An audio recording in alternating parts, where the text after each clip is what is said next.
Back room. Suck my No. I'm not standing up. Not resisting. I'm not resisting. I'm just not Stand up. I'm not standing. I don't have to stand. Grace Mullane was a young woman who was tragically murdered in New Zealand in 2018 when she was just 21 years old. Her story is featured in a documentary called Social Media Murders, airing on ITV. The documentary examines how social media played a role in connecting the perpetrator and the victim. But let's get on with our video today. At the age of 21, Grace Mullane believed her life was full of exciting possibilities, new experiences, meeting people and traveling.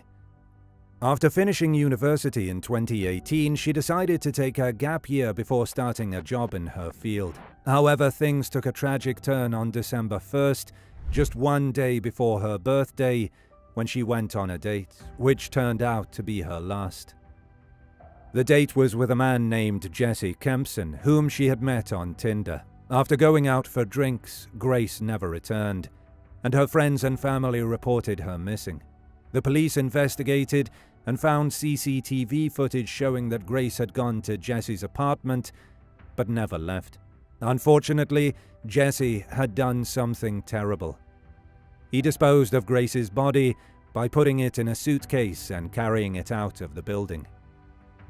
This story is not about the dangers of women traveling alone or meeting strangers on Tinder. Instead, it's about the tragic actions of a disturbed individual who cut short a young woman's life far too early.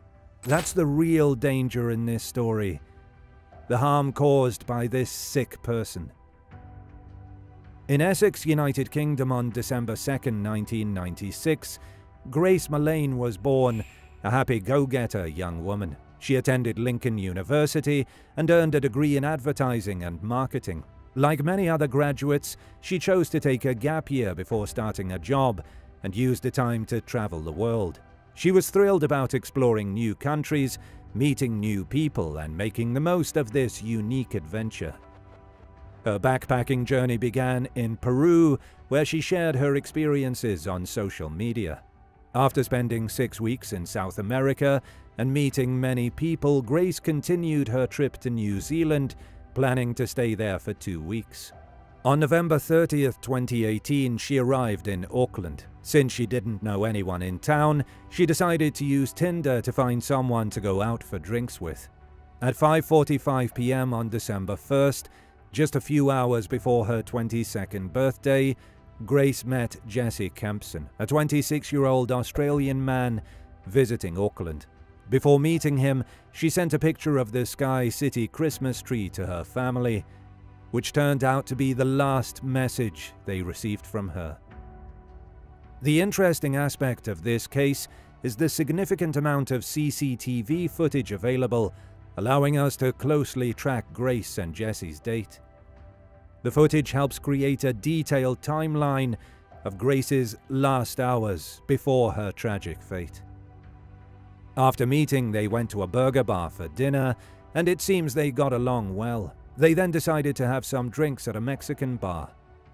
After dinner around 7 p.m., Jesse paid for the drinks and talked to the bartender. They moved on to another bar, which was just a short distance away from his apartment, around 8:30 p.m. At the bar, Grace and Jesse started to feel more at ease with each other, and around 8:50 p.m., the CCTV footage captured them kissing. They continued to flirt and kiss for about an hour, seemingly having a casual and enjoyable date. At one point, Jesse briefly left the table, giving Grace an opportunity to text one of her friends back home. In her text, Grace shared that she was on a date with a guy who worked as a manager for an oil company. She mentioned they were having cocktails, and he planned to celebrate her upcoming birthday by getting drunk, since he was staying at a hotel. She expressed that she felt a strong connection with him and would update her friend about how the night went. They left the bar around 9:40 p.m. and entered the City Life Hotel, where Jesse had rented an apartment. They seemed happy and relaxed, walking close together with Jesse's arm around Grace's shoulder. They were captured on camera exiting the elevator on the 3rd floor just before 10 p.m., which turned out to be Grace's last moments alive. The next morning, December 2nd, Grace's family and friends began trying to reach her to wish her a happy birthday, but there was no response from her. Her silence became worrisome as the hours passed.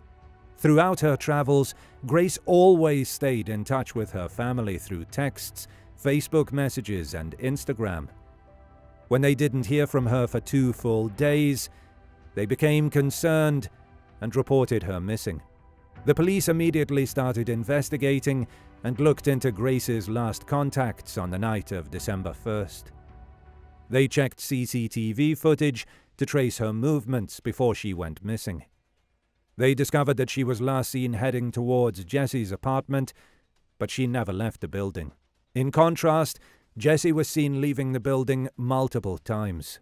After losing track of Grace, the police focused on following Jesse's movements.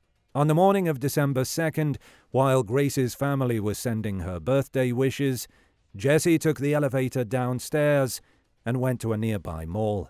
He seemed to be searching for something specific, a large suitcase. After getting the suitcase, he returned to his apartment and was later observed going to another shop to buy cleaning supplies. He even rented a professional carpet cleaner, acting casually next to another guest in the elevator.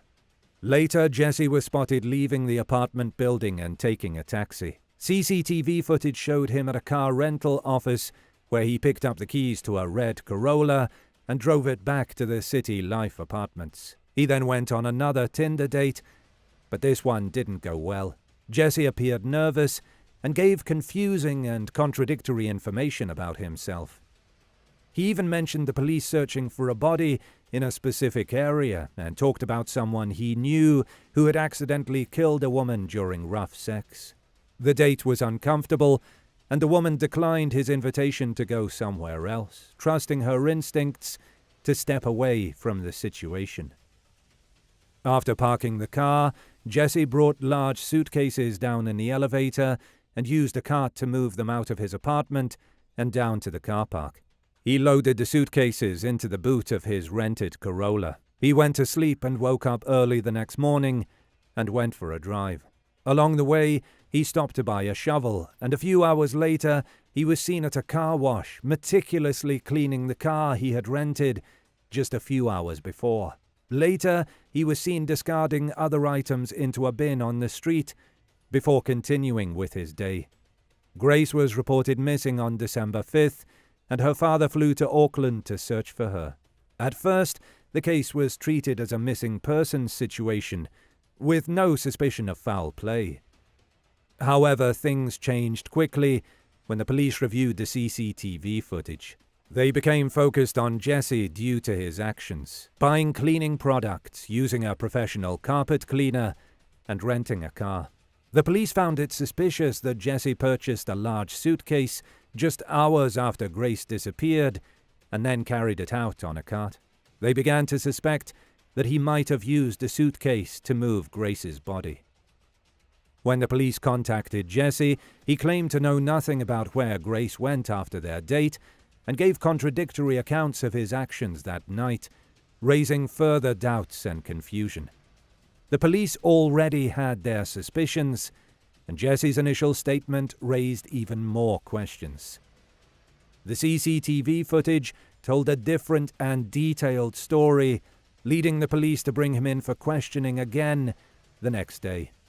During the interrogation, Jesse admitted to killing Grace Mallane. He felt trapped and knew lying wouldn't work. He claimed it was an accident during a sexual encounter that had gone wrong. According to him, Grace had asked him to choke her, and it resulted in her death. Jesse tearfully described how he disposed of the body, cleaned the room, and got rid of the evidence. His confession led the police to the location of Grace's body, in the Waitakere Ranges, a mountain range west of Auckland. Her body was found inside a suitcase, buried in the ground. For the first 2 years of the case, Jesse Kempson's name was not revealed in the New Zealand media due to legal name suppression rules. However, media from other countries chose to publish his name once it was confirmed that he was Grace Mallane's killer. Because of this, his face is often blurred out in the footage. The name suppression has now been lifted, and Jesse Kempson's identity is well known. His trial began in November 2019 after he pleaded not guilty, claiming it was an accident and that he didn't intend to kill Grace. However, the CCTV footage showed his cold and calculated actions, disposing of her body cruelly and trying to cover his tracks afterward. His internet search history played a significant role in the evidence against him. Just minutes after Grace's presumed death, Jesse searched for Hottest Fire and Waitakere Ranges, the place where Grace's body was later found. This suggested that he was already planning how to dispose of her remains. Shortly after Grace's presumed death, Jesse went to a porn website and watched videos. He also searched for the car rental company he would use the next day. Disturbingly, several intimate photographs of Grace's lifeless body were found on his phone. There were 7 photos taken from different angles, indicating that he had manipulated her body to get the shots he wanted. The next morning, while Jesse was shopping for the suitcase and cleaning supplies, he was texting the woman he would go on a date with that evening. Throughout all this, Grace's lifeless body was still in apartment 308. Investigators found a large blood stain on the apartment floor next to the bed, and there were bloody footprints near the stain. The room had been recently cleaned. The autopsy revealed that Grace had bruises on her arms, torso, and neck, indicating she had been held down and choked. Other witnesses who had dated Jesse in the past testified that he was interested in bondage and rough encounters. Furthermore, it was later discovered that Jesse had previous charges for rape, sexual assault, threats, and other violent acts. The defense tried to stick to the story that it was a sexual game gone wrong because Grace had no defensive wounds on her. However, it was revealed that Grace had been drinking heavily throughout the evening and her blood alcohol level was high. This level of intoxication could have made it difficult for her to defend herself or even lose consciousness quickly. Jesse likely knew this, which may have influenced his actions. After a 3-week trial and 5 hours of deliberation, the jury found Jesse Kempson guilty of Grace Mullane's murder. He received a life sentence with no chance of parole for at least 17 years. He attempted to appeal his sentence twice, but both appeals were dismissed. Currently, he is serving his sentence at a high-security prison in Auckland. What are your thoughts on this? Let us know in the comments below. Prepare to be gripped by a chilling tale of resilience and unimaginable horror. Meet Lindsay Hawker, a woman whose lifelong pursuit of knowledge led her to Japan, where she sought to make a difference by teaching English. Little did she know that her noble mission would soon descend into a nightmarish ordeal. In this harrowing account, we delve into the story of Lindsay Hawker and the sinister man who would go to extreme lengths, even altering his own face, to elude capture. On March 24, 2007, something unsettling happened in Chiba, Japan.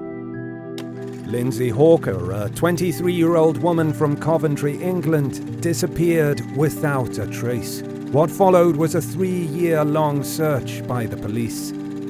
Lindsay was a beloved member of her community. She excelled in her studies and graduated with top honors in biology from the University of Leeds in 2006. Seeking some time off before pursuing her master's degree, she decided to travel. In October of the same year, she joined the Nova Teaching School and embarked on a journey to Japan, a beautiful country. Upon arriving in Japan, Lindsay was assigned to Koiwa, a district in Edogawa, Tokyo. To save on rent, she chose to live in Chiba, a city slightly further east, sharing an apartment with 2 fellow Nova school teachers who soon became her friends. Despite the distance, Lindsay stayed connected with her family and boyfriend in England through various means like Facebook, WhatsApp, Skype, texts, and calls. She relished her time in Japan, and everything appeared to be going smoothly. 6 months into her stay in Japan, in March 2007, Lindsay had a strange encounter. After finishing work, she went to Chiba Station where she usually kept her bicycle. While unlocking her bike, a man approached her from behind and said, "You are my English teacher." Lindsay found this odd because she was certain he wasn't one of her students. Politely, she ended the conversation and hopped on her bicycle to ride back to her apartment.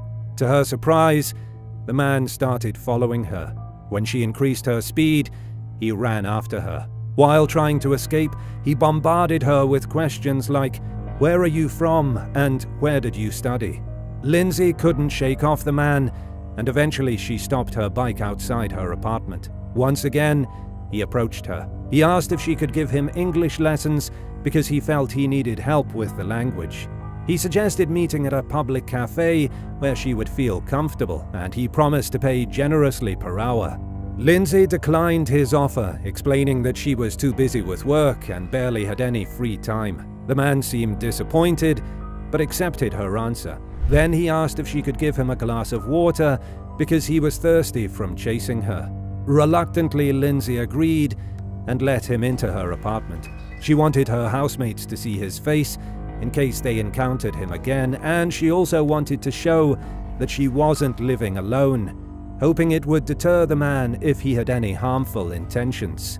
Once inside the apartment, the man persisted in asking Lindsay for English lessons, but this time he offered to pay her 3,500 yen per hour. Tempted by the easy money, Lindsay reluctantly agreed, and they scheduled a meeting at a coffee shop a few days later. The man seemed grateful for her acceptance. Before leaving, he grabbed a pen and a scrap of paper and hastily scribbled something. To Lindsay's surprise, he handed her a note with a drawing of herself and his name and phone number. The note read, "Tatsuya Ichihashi, phone 047-356-7238. Tatsuya, a 28-year-old man originally from Ichikawa but living in Chiba, had ambitions to become a medical doctor like his father. However, when he was denied further education opportunities, he settled for a degree in horticulture from the University of Chiba in 2005.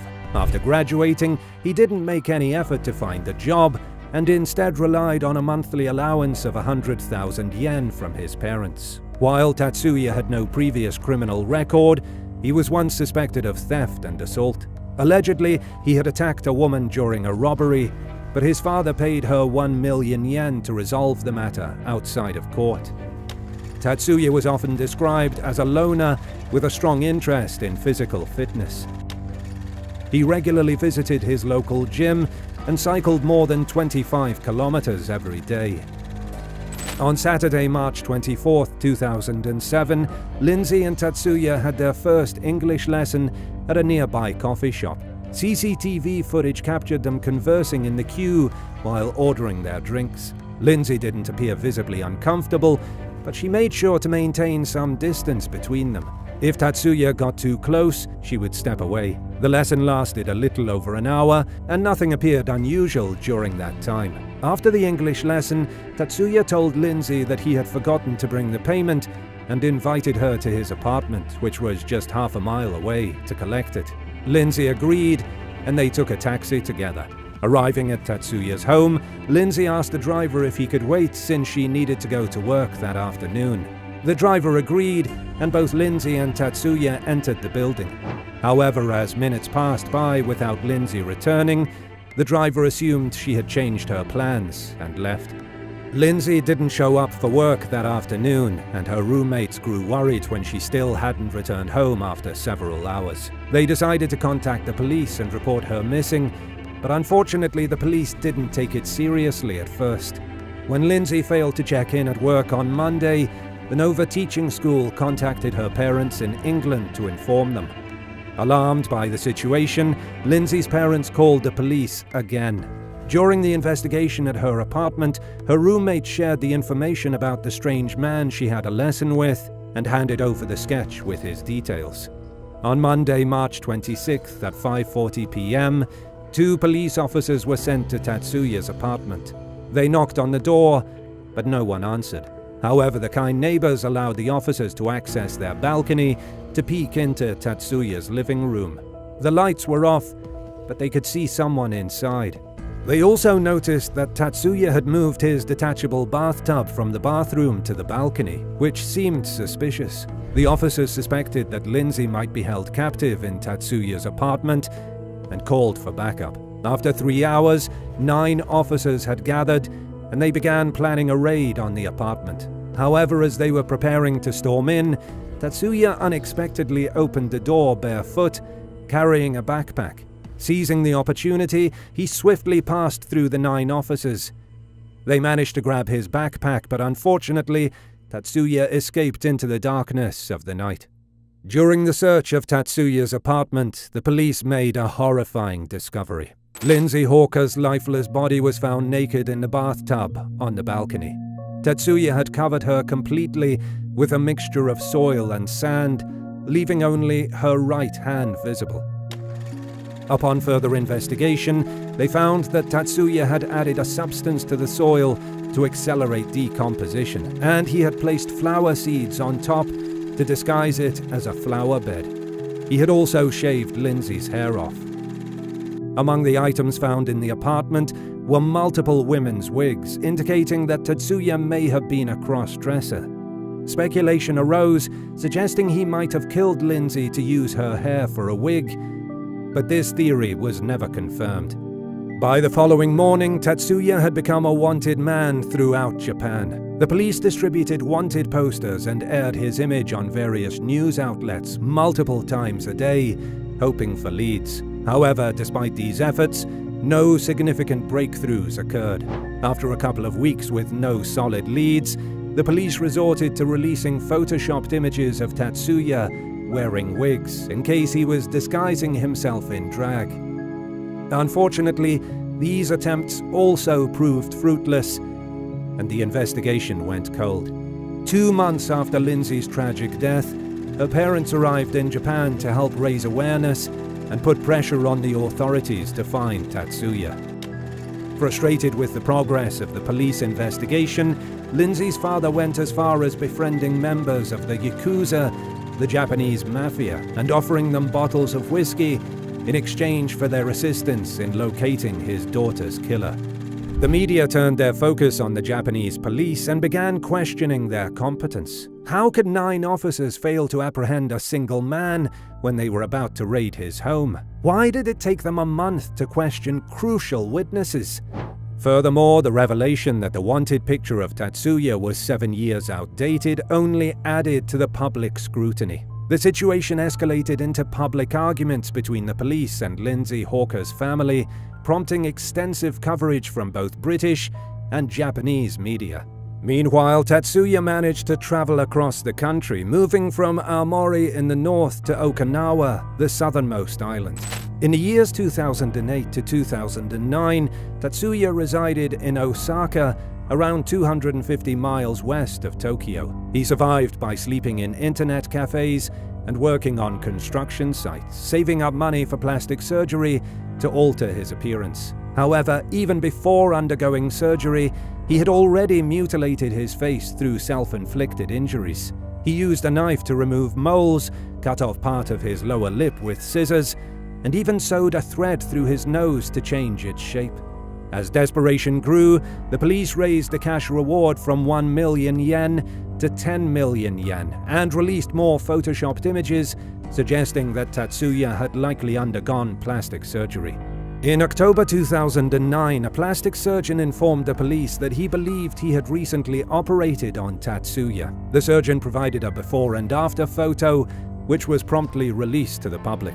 The plan to alter Tatsuya's appearance through plastic surgery worked, and he managed to evade capture for a while.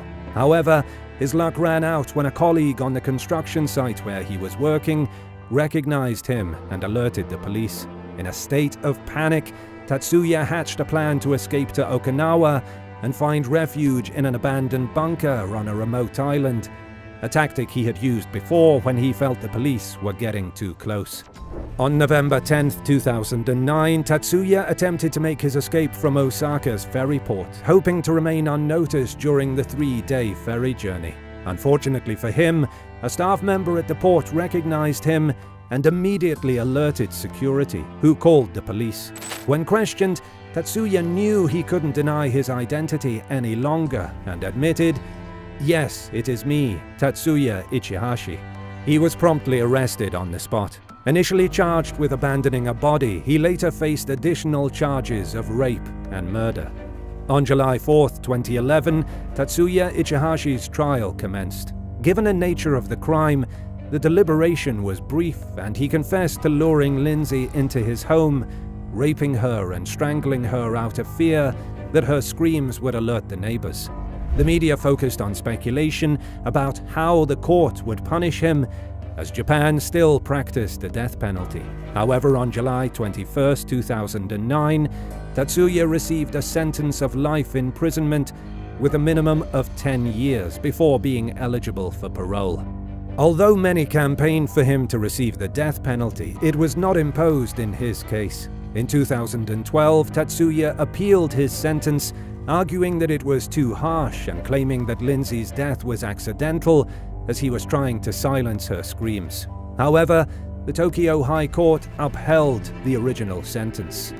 Tatsuya continued to inflict pain on the Hawker family by writing a book about his time on the run from his prison cell. The book gained popularity in Britain, selling over 100,000 copies. He offered Lindsay's parents the royalties, but they declined.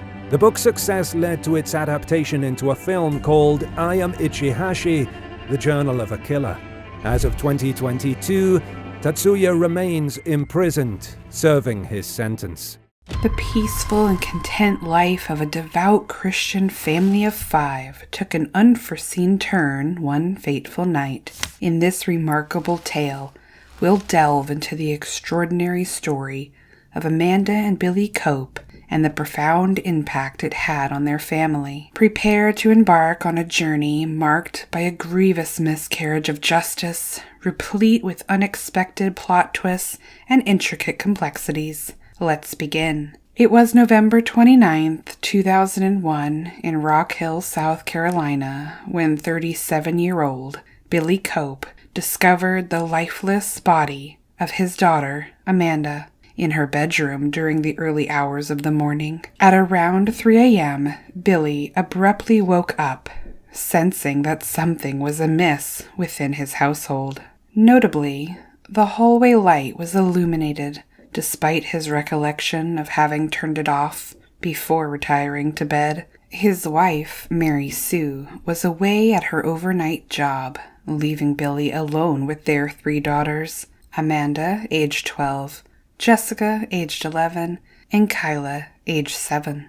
Being a devoutly Christian family, they had foregone their usual Wednesday church service that night to assist Jessica with her math homework. Amanda, the caring older sister, had offered her help, and Billy consented to allow the girls to stay up until their task was complete. The youngest daughter, Kyla, had retired to bed at 9 p.m., while Billy stayed up with the 2 older girls until 1 a.m., assisting them with their schoolwork. Subsequently, everyone retired to bed, with Billy utilizing a CPAP breathing machine to manage his sleep apnea. Strangely, just 2 hours later, Billy was startled awake. In a drowsy state, he proceeded to check on his daughters. Finding Amanda's door closed, he speculated that she might have been the one to switch on the hallway light, possibly having risen for a drink of water. The door to the other bedroom was open, revealing a peaceful slumber of his 2 younger daughters. Feeling somewhat reassured, Billy returned to his bed, reattached his breathing machine, and promptly fell back asleep. The following morning, at 6 a.m., he was rudely awakened by the blaring of his alarm clock. He later mentioned that during the intermittent moments of sleep, he had dreamt about the rapture.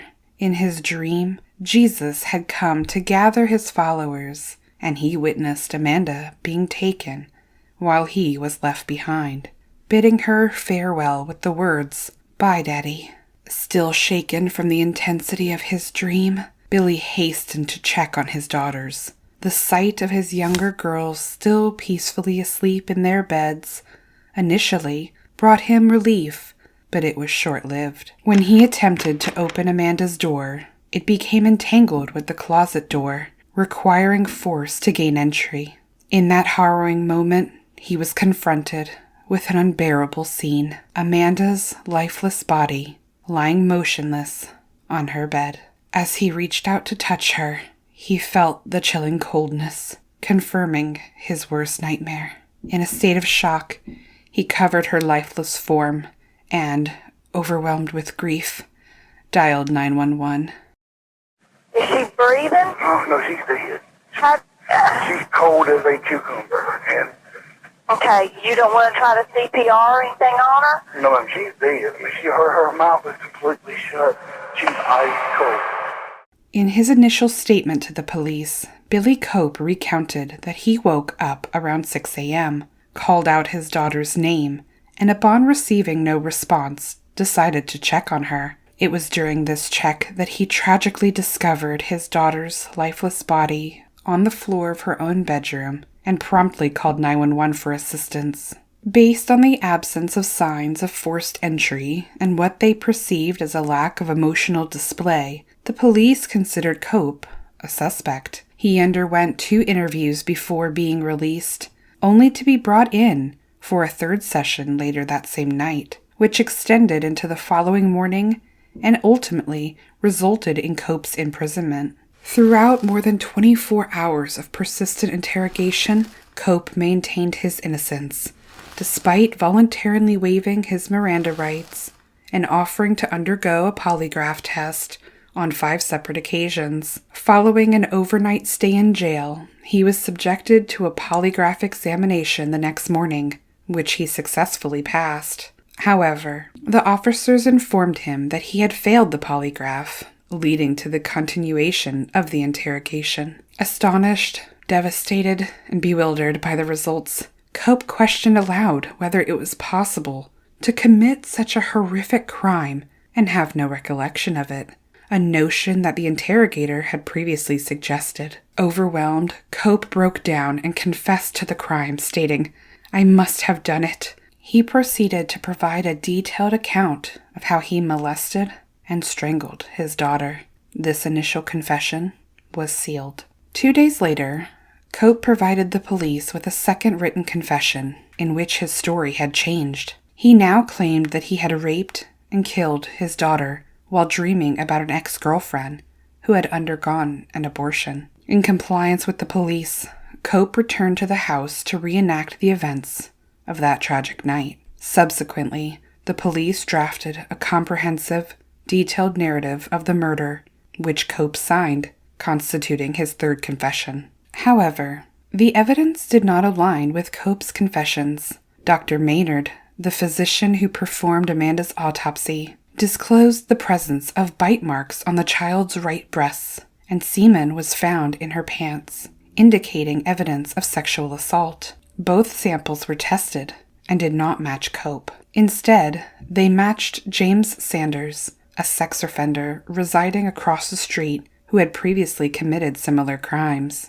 Yet, within days of receiving the results, the police falsely informed Cope's wife that the semen matched her husband's perfectly. Desperate to extract another confession, the police went through extreme lengths, even wiring Cope's wife and sending her to jail. Nonetheless, Cope did not confess.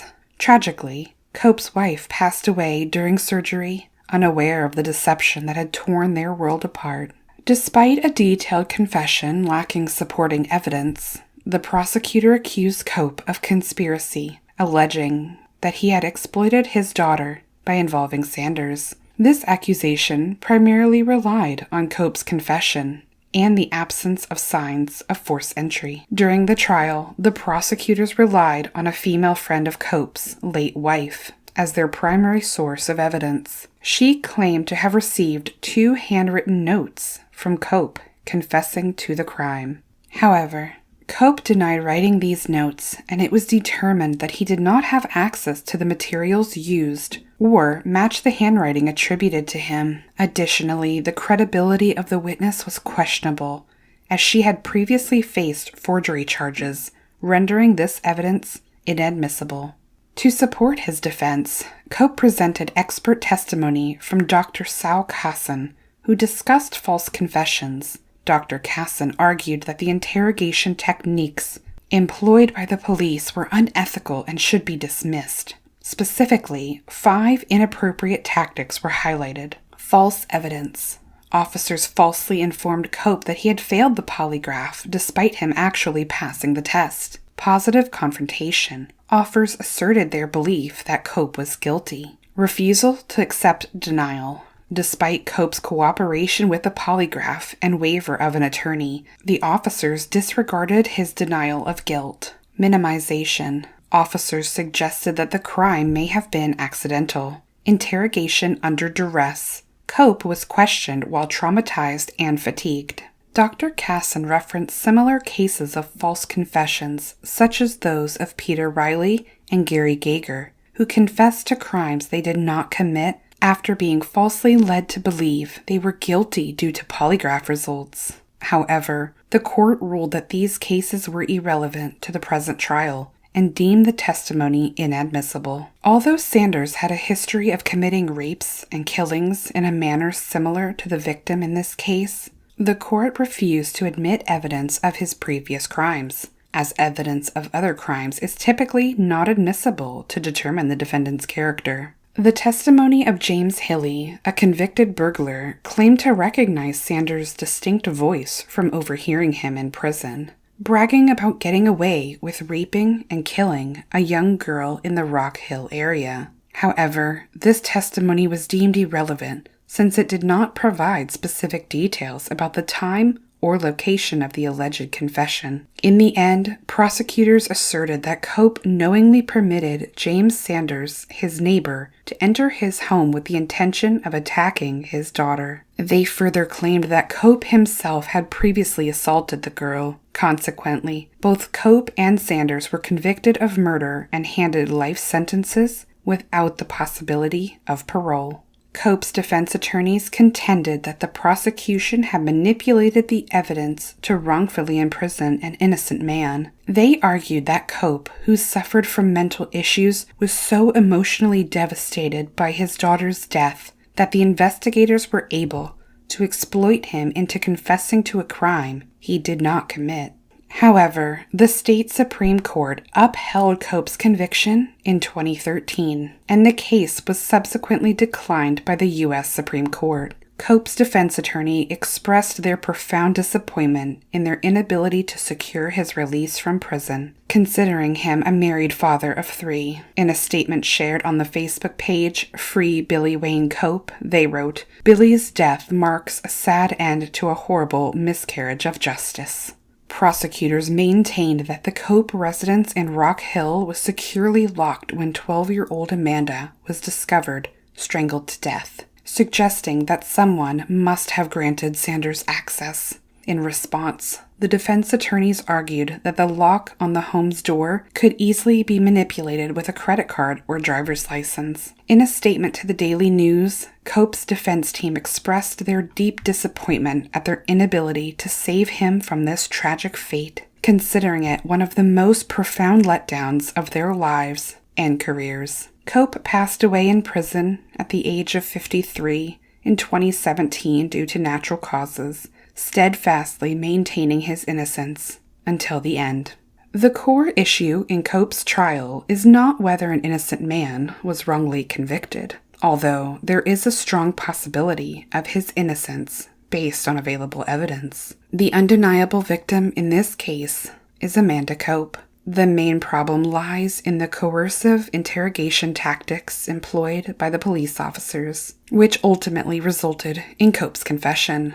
These techniques, while deceitful and inappropriate, are legally permissible. Despite their ethical concerns, they do not violate the law. Consequently, Cope's confession could not be dismissed, since these techniques are not illegal. Coupled with the circumstantial evidence presented, his confession alone was sufficient for a conviction of life imprisonment without the possibility of parole. Before concluding, please consider liking this video if you found it enjoyable, and subscribe to our channel for future content. We also encourage you to share your thoughts on whether you believe Billy was innocent or not in the comments section down below. Tonight, a family wants answers after the death of this 41-year-old man. Police say he was found shot in his car in the middle of the day along Anderson Street in Orlando. This is a heartbreaking story about a shooting that took the life of a man named Eloy Lebron. The police conducted interviews with 2 witnesses, hoping to gather information that would help them solve the case. Unbeknownst to the investigators, they were actually interviewing the individuals responsible for the crime. One of the women, who couldn't control her words, ended up revealing crucial details that ultimately led to their arrest. It was a Thursday evening on July 23, 2020, in Orlando, Florida. The Lebron family received an unexpected knock at their door, only to discover the tragic news. When the police arrived at the scene, they found Eloy Lebron, their son, dead in his car. Earlier that day, Eloy and his friend were driving on West Anderson Street and Jernigan Avenue around 12:30 p.m. Suddenly, a car sped past them and shots were fired from the vehicle. Eloy's friend managed to duck down and avoid getting hurt, but Eloy, who was driving, was struck by the gunfire. The police immediately launched an investigation, starting with interviews of eyewitnesses at the scene. They began by speaking to Eloy's friend, who revealed that the incident happened unexpectedly, catching them off guard. In a matter of moments, their peaceful drive down the street took a terrifying turn.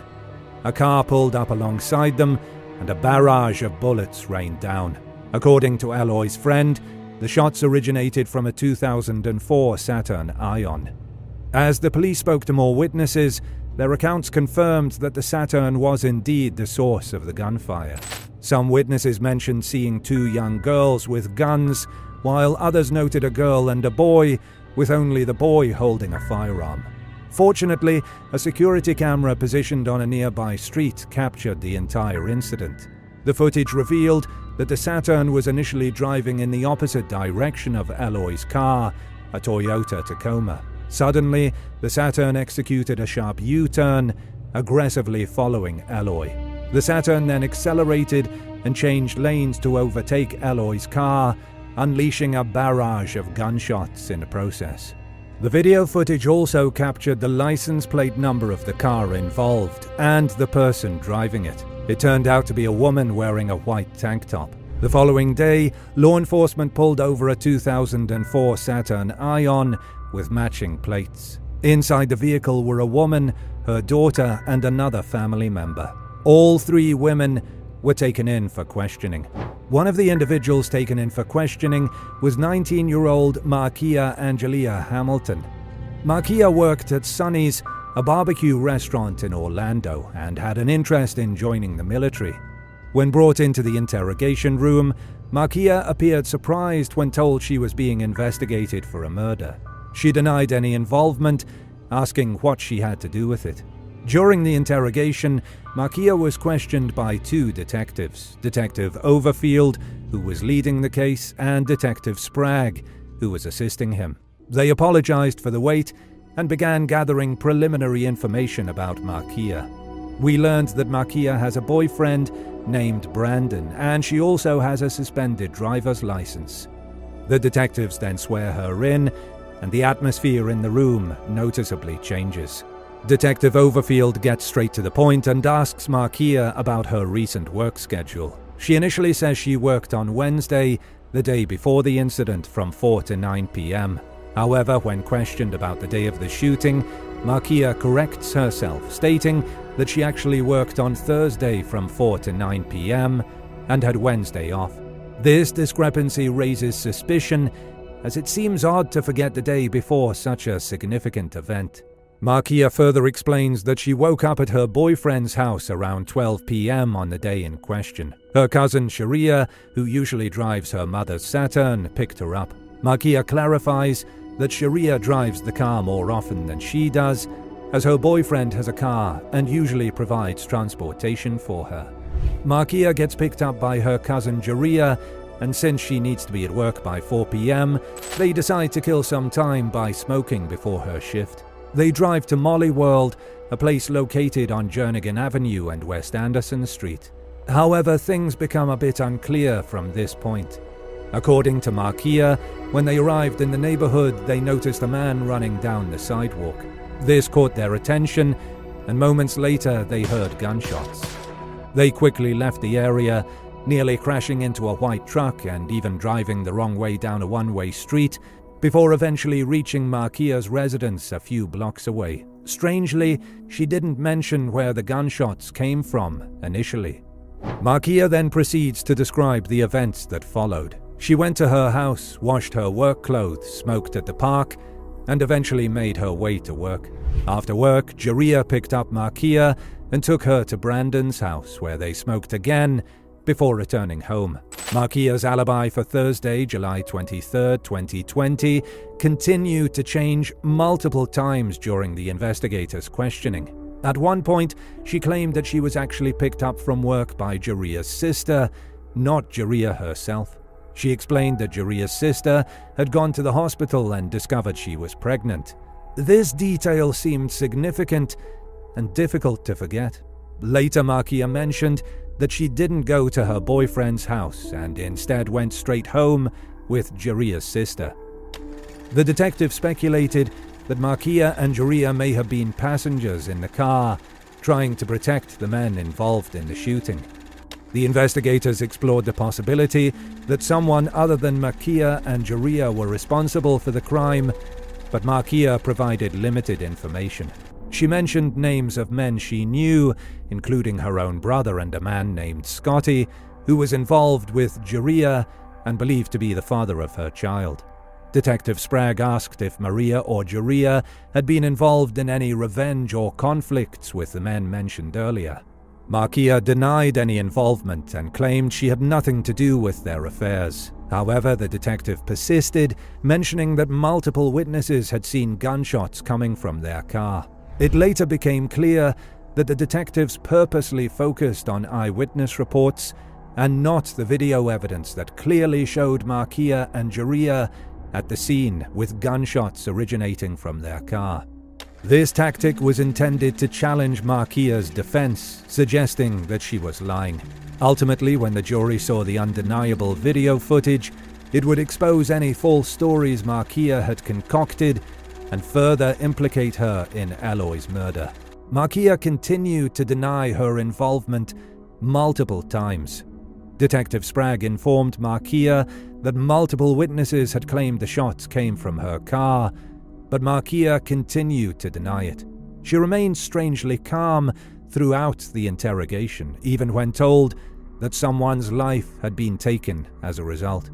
Most of the interrogation focused on logistical details such as the streets Markia was on and her destination. However, Markia was uncooperative, claiming she couldn't remember or wasn't paying attention. In the end, with no confession obtained, the detectives concluded the interrogation and took Markia to the shooting scene to verify her whereabouts. Despite being held for nearly 2 hours, Markia still refused to admit her involvement. Later, the investigators managed to locate Jeria and brought her in for questioning. Jeria, also 19 years old and a co-worker at Sonny's, had a boyfriend named Scotty and was confirmed to be pregnant, as mentioned in Markia's earlier testimony. We discovered that Jeria had previously lived in London, England, and faced difficulties transferring her academic credits upon moving to the United States. Consequently, she never completed high school. Furthermore, despite being the driver on the day of the shooting, she technically did not possess a valid driver's license, only holding a learner's permit. Not an ideal situation. During the interrogation, after being sworn in, the detectives informed Jeria that they had already spoken to Markia. They claimed that Markia had made certain statements during their drive to the scene, inadvertently indicating their guilt. Allegedly, Markia admitted that the man they saw running was actually running away from them and had fired back at them with his own gun. When confronted with this accusation, Jeria dismissed it, responding that she never said such a thing. She insisted on sharing her own account, describing how she received a call from Markia while she was at McDonald's and brought food for herself. After picking up her cousin, Jaria, she went to buy groceries, heard gunshots, and left the area. They then proceeded to wash Markia's work clothes before taking her to work. Many details in Jaria's story aligned with Markia's original account, suggesting that they may have coordinated their stories after Markia's release. However, their false alibis were futile, as the detectives already possessed sufficient evidence linking both of them to the crime. Jaria's questioning aimed to uncover the motive behind the shooting.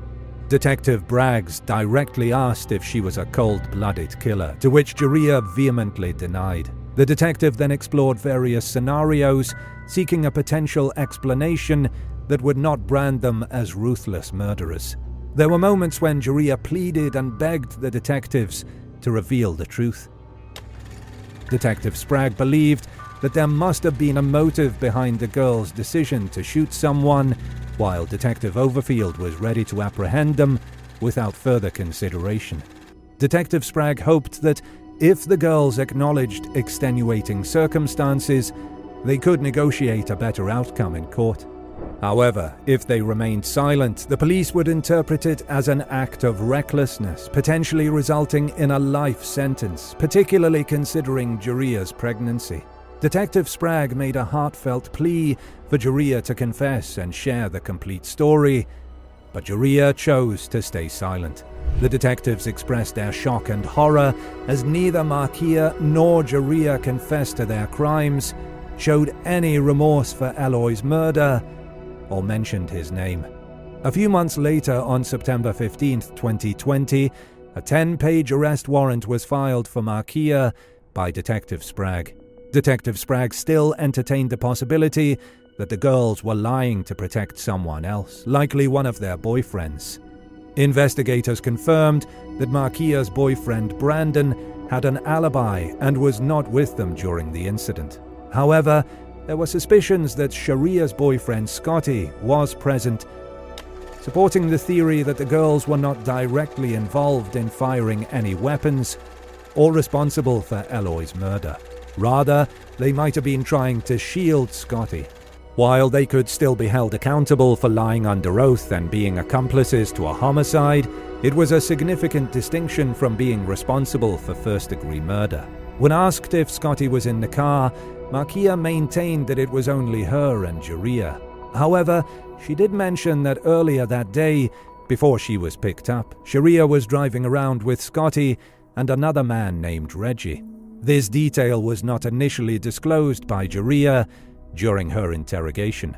During the interview, Detective Sprague began to consider the possibility that the shooter was seated in the front passenger seat, with Markia sitting behind them in the back seat.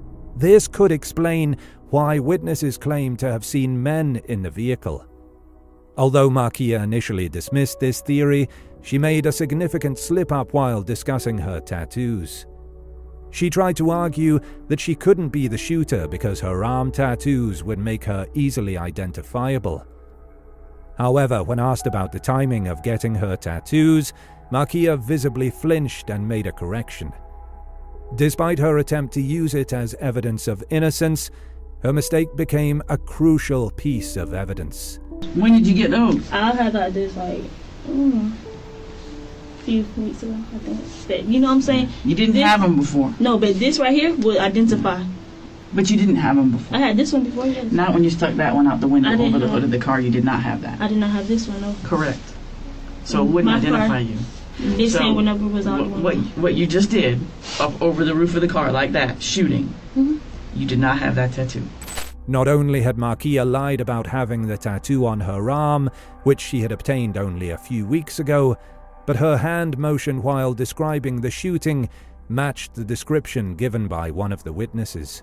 This marked the moment when the detectives' 2 months of hard work finally paid off. After Markia demonstrated how she would have fired the gun, it became a crucial piece of evidence for the detectives. They developed a theory that Markia and Jaria intended to send a message to someone on the street, possibly due to a dispute involving one of their boyfriends or themselves. Their initial intention may not have been to kill, but tragically an innocent man lost his life and they were held responsible. The latest update on Markia's case was in March 2021, where she was awaiting a pre-trial hearing. Sources indicate that she has been released on bail. Jaria, on the other hand, was arrested in January 2021 and is also out on bail. As of April 2023, Jaria's case is still ongoing, and a verdict is yet to be reached. This case is far from over, and the motive behind the shooting remains unclear. It is uncertain whether it was a revenge killing or if Eloy had been involved in questionable dealings with their acquaintances. One of the key questions remains: what was the motive behind the shooting? Did Eloy have any connection to Markia or Jaria, or was it a random act of violence? According to Eloy's cousin Williams, there was no known association between Eloy and the girls. He emphasized that Eloy was not just another statistic in the troubling times we live in, but a genuinely good person. Detective Sprague and Overfield were disheartened and frustrated by the cavalier attitudes displayed by Markia and Jaria during their interrogations. It is truly unsettling how heartless these girls appeared, as they never acknowledged their involvement in Eloy's tragic fate. Even now, as the case continues, new evidence could surface, but based on the current footage and their careless behavior during the homicide investigation, Markia and Jaria's future looks grim. It's a Romeo and Juliet story of teenage romance ending in tragedy.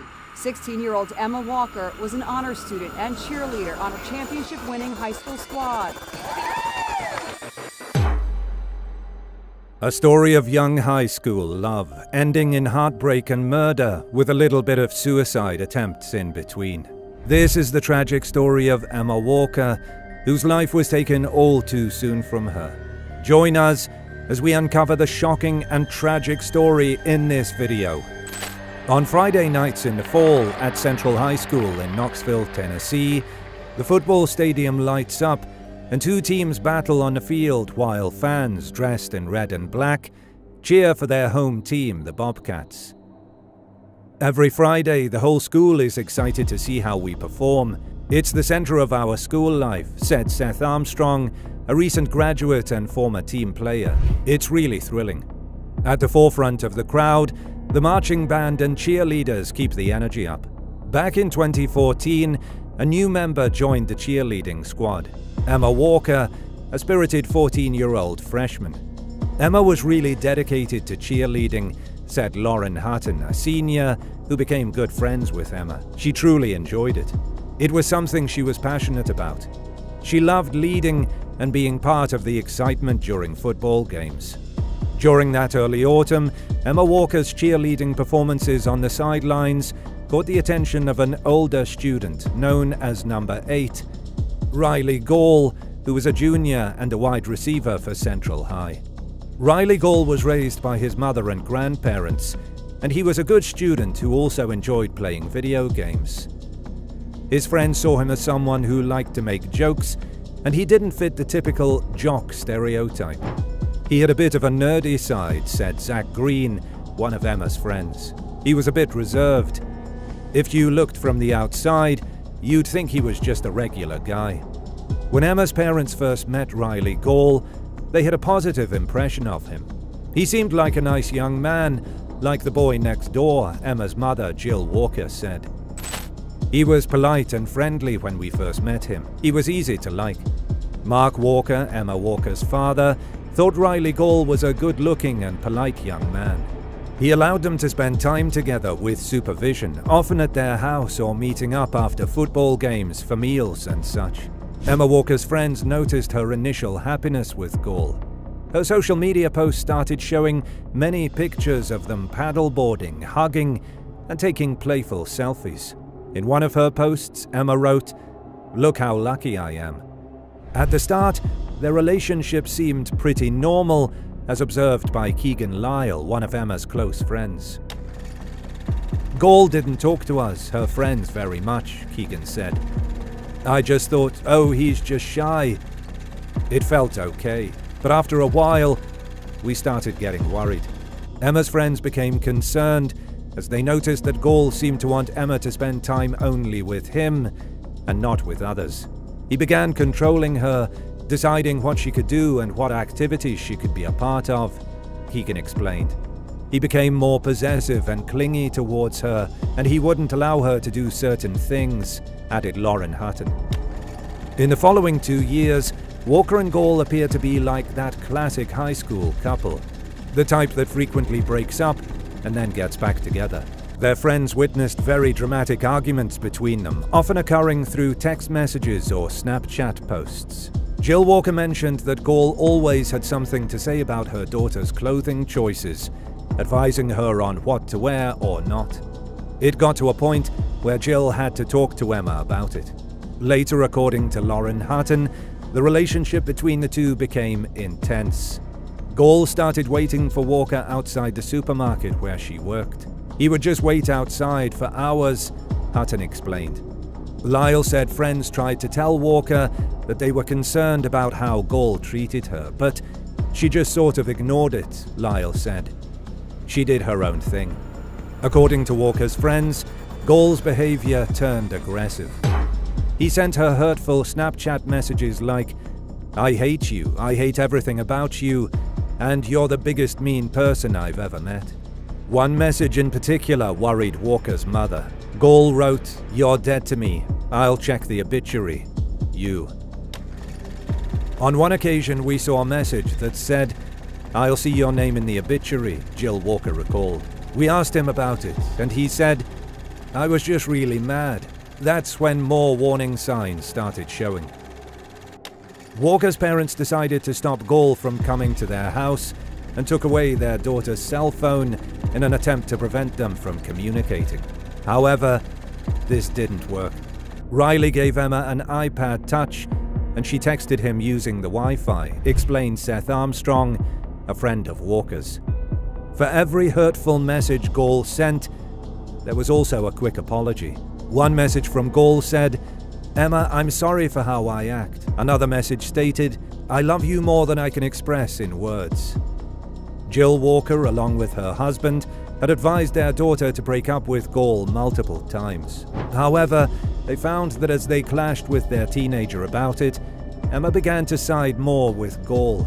He had a way of making her feel like he was the only one who understood her. By the time fall of 2016 rolled around, Emma Walker and Gall were still a couple. Gall, who had graduated, was now an 18-year-old freshman at a nearby college. Meanwhile, Emma was in her junior year of high school. Despite her parents' efforts to separate them, their rocky relationship persisted. Around Halloween that same year, Emma's parents decided to ground her. She wasn't allowed to leave the house, except for school and cheerleading practice. They kept a close watch on her movements, and surprisingly, it seemed to have a positive effect. Emma started acting like her old self again, noted her father, Mark Walker.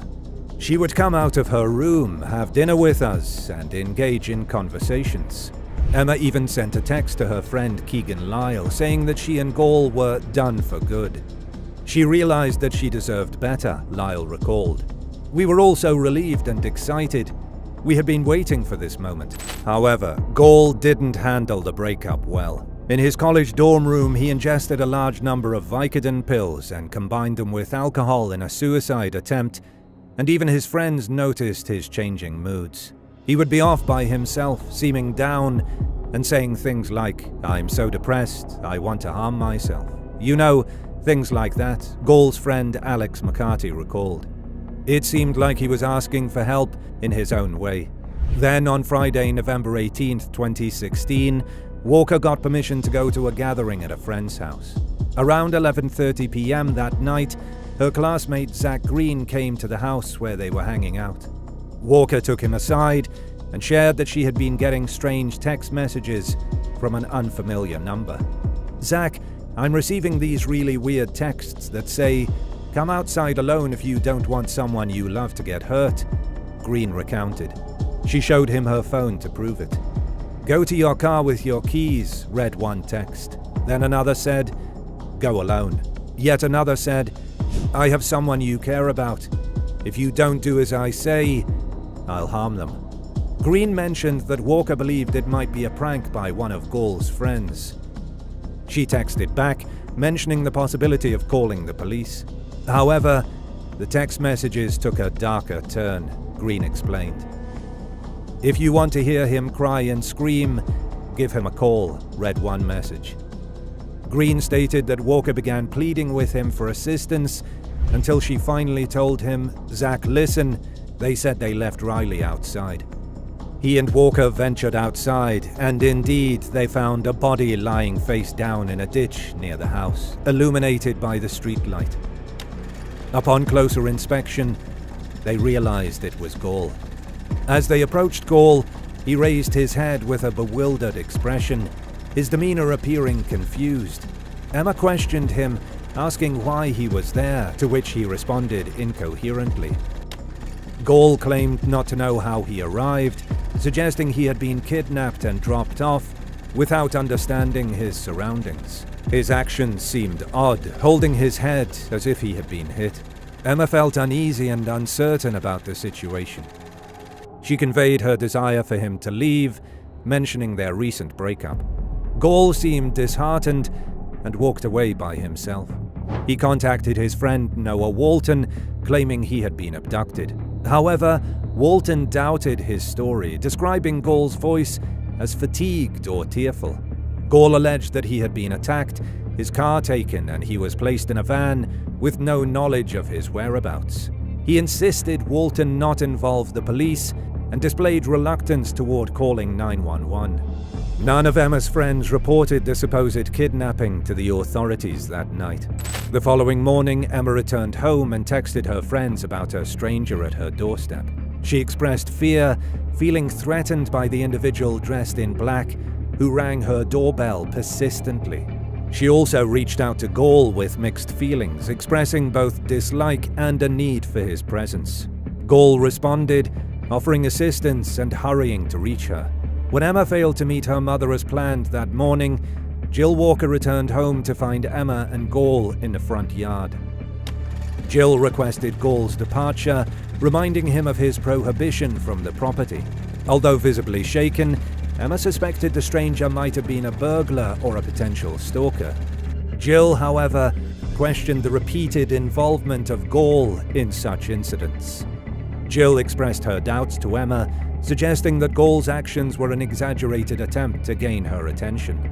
Concerned for her safety, Jill and her family closely monitored Emma's movements, even observing her while she worked. By Sunday night, the situation appeared to have normalized at the Walker residence. Emma engaged in a conversation with her friend Keegan Lyle about a homework assignment before retiring for the night, a little after midnight. Around 6 a.m. on Monday, November 21st, 2016, Jill Walker entered her daughter's room, but couldn't wake her up. Emma Walker's lifeless state became evident, and Jill immediately called 911 for help.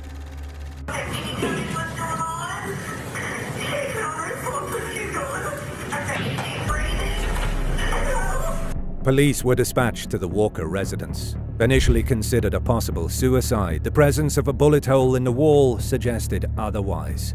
It was a small hole about the size of a pen. Additionally, 2 shell casings were found outside, indicating that 2 shots had been fired from the outside into Emma's bedroom.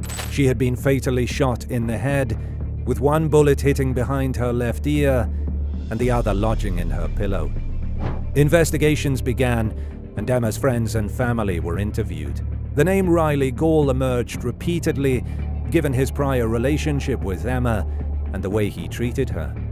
Gall expressed his grief on social media, sharing tweets and a lengthy Facebook post mourning Emma. His repetitive declarations of love raised suspicions. Following Emma's death, Gall's friends disclosed a secret he had shared with them regarding his fear for his life. He had shown a stolen gun to a friend out of fear for his safety. Detectives questioned Gall about his whereabouts over the past few days. During the interrogation, Gall referred to Emma as the girl and exhibited an emotionless demeanor. He recounted attempting to contact Emma, but their interactions were strained. Gall's actions and words during the interview seemed calculated and detached. Gall described his feelings of distress after the breakup, spending time at his grandparents' house and later breaking down in his car at college. Despite his account of emotional turmoil, his demeanor remained distant and rehearsed, prompting detectives to be skeptical of his sincerity. Detectives learned that Riley Gall, an acquaintance of Emma's, had shown a gun to his friend Alex McCarty, who later shared this information with the police. Gall's grandfather had reported the gun missing from his car, and detectives inquired about it during their questioning of Gall. During the questioning, Gall denied knowledge of the gun's whereabouts and refuted showing it to McCarty. He also denied asking his friend Noah Walton about removing fingerprints from a gun. Gall became defensive when detectives asked to examine his cell phone and questioned whether he was a suspect. Following Gall's departure from the sheriff's office, he messaged McCarty, expressing concern about McCarty's disclosure of the gun to the police and urging his friends not to cooperate with law enforcement. Walton and McCarty, believing that Gall was withholding the truth, collaborated with the police in a sting operation to retrieve the potential murder weapon. Equipped with microphones, a transmitter, and a concealed video camera, the two teens assisted in recovering evidence, including the gun, gloves, and black clothing. This operation led to Gall's arrest. At his trial, his defense attorney argued that Gall had fired the gun in an attempt to scare Emma and gain her attention, asserting that he never intended to cause harm. Gall was found guilty of first-degree murder, stalking, theft, reckless endangerment, and possession of a firearm during a dangerous felony. He was sentenced to life in prison. The first defined offense, charging the defendant with first-degree murder. Did the jury reach a verdict? Yes, we did. What is your verdict? Guilty. Emma's mother, Jill Walker, hopes that her daughter's tragic story can serve as a warning to others about the dangers of controlling and tumultuous relationships. She emphasizes the importance of recognizing signs of emotional and controlling behavior in relationships and encourages kindness towards others. In memory of Emma, her family has worked to honor her legacy by contributing to meaningful causes, such as a dog park and a NICU patient room named after her. They aim to keep Emma's spirit alive by spreading kindness and raising awareness about unhealthy relationships.